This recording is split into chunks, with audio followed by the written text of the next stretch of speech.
Hey everyone, I hope you're all having a beautiful summer so far. If you are new, hello and welcome. My name is Emily and today I'm sharing with you my honey to-do list that I created for myself so I can actually get some things accomplished this summer. I have lots of little odds and ends that I need to finish up and DIY projects that just need to be completed, and I've been kind of putting it off, but I'm gonna get it tackled this week.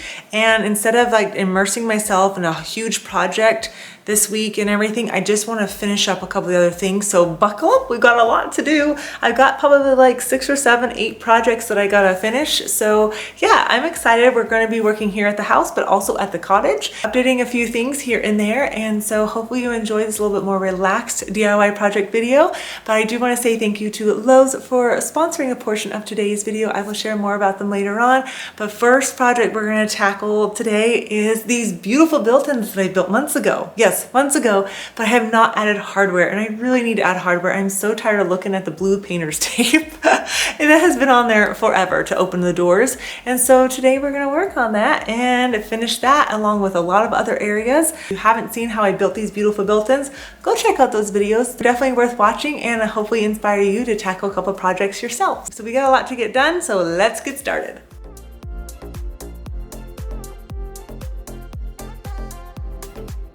I think sometimes the hardest part on adding hardware to your cabinets is figuring out the location that you want it. Normally my cabinets have like a shaker style, but these were flat, and so I ended up putting them up a little bit higher than I would normally do than a shaker.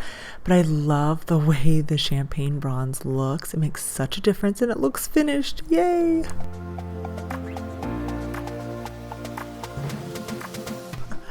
Now we're going to work in the pantry. Remember how I was short on the pantry shelves when I worked on that? I got some more at Lowe's and I'm just spray painting them because they're silver and I wanted them to be gold. And so I picked up a primer there and then also the gold spray paint, sprayed them down, left them dry, and then I'm adding them for a middle support so I can load these shelves down and they will hold as much as I need. Welcome to the cottage bedroom. You guys have seen this a couple times. Today we're actually going to be upgrading this bedroom a little bit by adding a ceiling fan. I know it doesn't sound that exciting, but it is definitely a game changer when it comes to your bedroom. And being that this doesn't have central AC, it is a must to have some airflow, and this room is really, really small. And so I don't want to have something on the side of the room like we've been doing. I found a really nice ceiling fan at Lowe's and I want to thank them for sponsoring this portion of today's video. I ended up choosing the Harbor Breeze 52-inch ceiling fan. It actually has a light, and I wasn't sure if I wanted to add a light in here because there's already 2 lights, but I thought it'd actually be really nice because this ceiling fan comes with a remote, so you don't have to get out of bed to turn on and off the light or the fan. So I'm going to put this together and we'll get it up and running and I'll show you what it looks like. So this ceiling fan was super easy to put together, and I liked how they did the fan blade attachment. So instead of doing individual screws for them, it just had a plate that turned and locked in, so you'd put it on your fan blades and then that would lock in to the blade wings that are attached to the ceiling fan itself. It just made it super easy, and then also it's easy to take it off if you need to clean them. So I really liked this feature on it, and again it took us about 10 minutes to put together. Not bad at all. Simply just connecting a couple wires and then you attach the light on the bottom that just screws on. But I love remote control feature on it because you can control both the light and the fan, different settings, set it for a few hours. Adding the fan to the room makes all the difference. It's the small little things that you can do to upgrade your home that makes life just a little bit better and makes you more comfortable. And I love the fact that it also has a remote, so I don't have to get up in and out of bed to change the speed of the fan or if I want the light on or off. It's just really convenient and it's more comfortable. Let's just say that. If you like to get this fan or any other items, you definitely check out Lowe's. I'll have all the links in the description box below. They are here to help you with all your DIY projects and home decor needs. Everything is linked in the description box for you as well as in the comments. Remember, they have same-day pickup on items that are eligible and that are in stock. If you order by 2 p.m., they have free store pickup whether you order online or through the mobile app. Also offer free shipping on orders of $45 or more. Definitely be sure to check out Lowe's for all of your home improvement needs. They literally come through in every way. I have so much more to share with you, but the other thing I want to do to this room is remove the wallpaper. It was supposed to be really beautiful and turn out a certain way, and it kind of missed the mark, and I knew that from the beginning once we started installing it. I thought by adding a few more elements and stuff it would, and it just looks fake. There's too much of a repeated pattern, and it was a good run while we had it, and I just kind of wanted to be done with this last year. And so I know a lot of you hate it, so it's okay. Don't worry, you're not hurting my feelings. To go with wallpaper for this wall because it has different elements on it that I can't move, that I tried to cover up, and you can see one right there. And so it really kind of limits me on what I can do to the wall. So either one, we replace it with a different wallpaper. That's always a good option. Two, we do take it down and then we do like a vertical shiplap all the way up. I love the way that looks, and it has a cottage vibe to it. And so that's good. Or we maybe do like 3/4 length and then we do wallpaper. The only thing that I don't like about doing 3/4 length on a wall like this is that it can sometimes, with a headboard, and if you want to have mirrors, there's an adjustment in the depth of the wall and it makes it difficult to hang things. And so I kind of don't want to do that option. So what is your vote? Change the wallpaper, do vertical shiplap, or do something different. Let me know in the comments what we should do. Now I'm actually going to go outside and mow the front lawn. It was kind of destroyed last year. Put down some topsoil, we seeded it, and now it needs to be mowed and look like a decent yard. So this is the Cobalt 40 volt max self-propelled mower, and I really like this one because it offers up to 50 minutes of cut time, which is really good. It has a slightly bigger battery than our older Cobalt battery mower that we've had for 5 years now. That's still going strong. We just don't have a bag for it anymore. The new Gen 4 model has 6 positions for the deck height, easily adjustable with one hand, and it has 3-in-1 for mulching, bagging, and side discharge. So whatever you're looking for, Cobalt has great battery powered lawnmowers, so definitely check them out. And I just like that you don't have to worry about mixing fuel or anything. All you gotta do is charge your battery and take it in and out.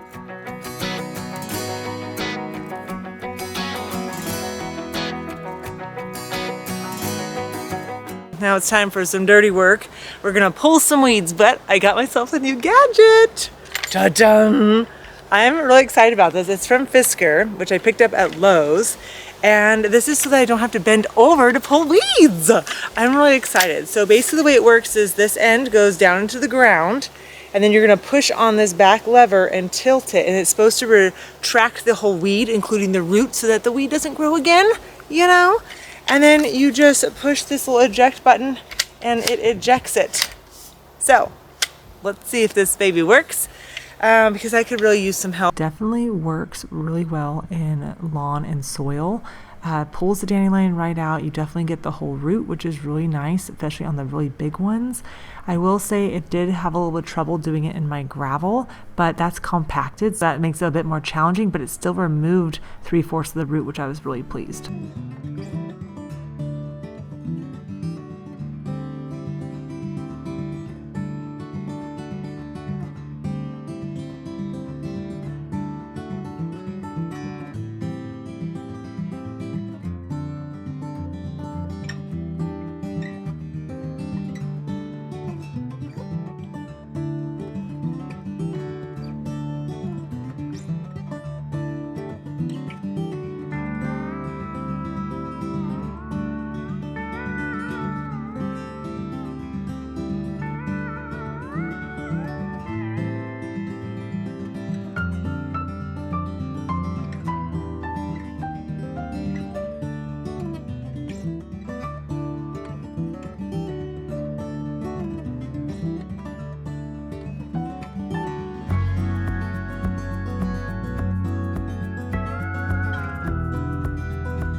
now shifting gears, we are actually working on the laundry room cabinets again. Yay! I feel like this project is never ending, but every little bit counts towards getting it that much closer to being done, so yay for that. I'm working on, before I put this cabinet together, is making new holes so that I can put drawers inside of this tall cabinet. That way I can easily access things, as it is a deeper cabinet and I want to be able to make it really functional. So it only came with one set of holes, and I wanted to add 3 drawers and position them in a different area. So I'm just slowly marking these, that way I can get the holes correct and get them in, so the new holes where I wanted them.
After I got the cabinet in position, I went ahead and attached it to the other lower base cabinet. That way it won't move on us. You want to have a good measuring tape when you're working on different DIY projects around the house, because if you cut wrong, you're gonna regret it, because you usually have to go buy more product. And I definitely suggest grabbing one that has the fractions on it, because this will make a world of a difference. And the Cobalt one actually has it on front and back, which I really like. But kiddo, and you're trying to teach them some math over summer and stuff, this is a great way to do it, because it's got all the measurements on it for you. It really gets them familiar with what 3/8 is versus 7/8 or 3/16. It's a game changer, so this is definitely helpful. And now it's time to cut the countertop. I am going with a laminate that I found at Lowe's. I really like the coloring of this. It kind of looks like stone, but it's not. It's lightweight, but you can cut it with a saw, which is really nice, so it's definitely DIY friendly. I just used my table saw to cut it. It does cut very easily. It's not hard at all. You can use a circular saw. You could use a jigsaw on it, a sander. It is really easy to work with. And then I went ahead and sanded down the sides, made little notches in each corner, and then we started the dry fitting.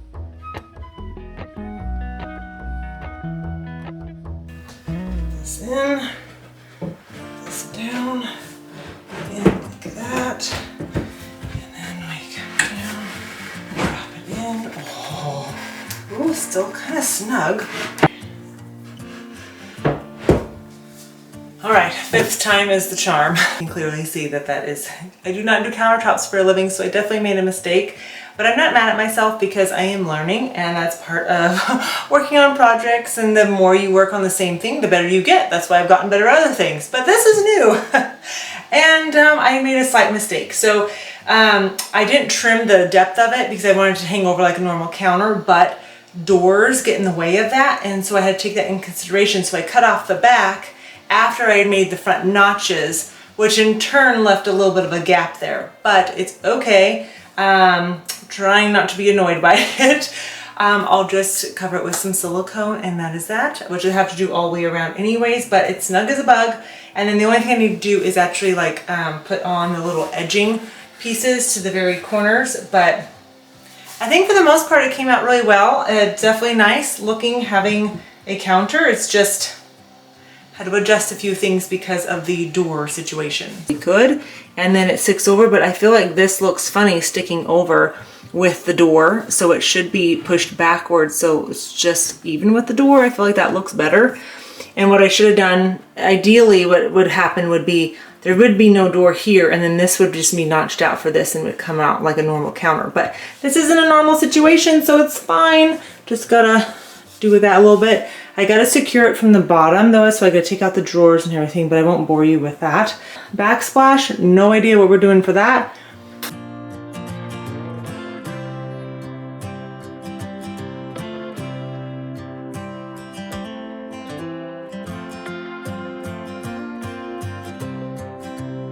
Laundry room has a little bit more to go, but it'll be wrapped up this month, and I'm really excited to just kind of check that off the list. I say that every time, but every little bit helps and makes me feel a little bit more accomplished. So. And the last project of the day is installing a ceiling fan in the boys' room. We picked this one up at Lowe's. It has two different blade options on it for the coloring. This one does screw the blades on, so it's a little bit different style. I prefer the other one better, but this one has no light, which is exactly what we wanted for their room, something very low profile. And it's a 60-inch, but it makes all the difference in moving the air around in the room, which is great. Well, I hope you all enjoy today's DIY home projects and working on different things. Hopefully this inspires you to tackle those small little projects you've been putting off. Get it done. It feels good to check those little things off your list, and in the end it makes a world of a difference. But yeah, I hope you guys have an amazing rest of your day. Don't forget to check all the links in the description box below and check out Lowe for your next home improvement project and needs. I hope you guys have an amazing rest of your day, and I will see you all in the next one. Bye.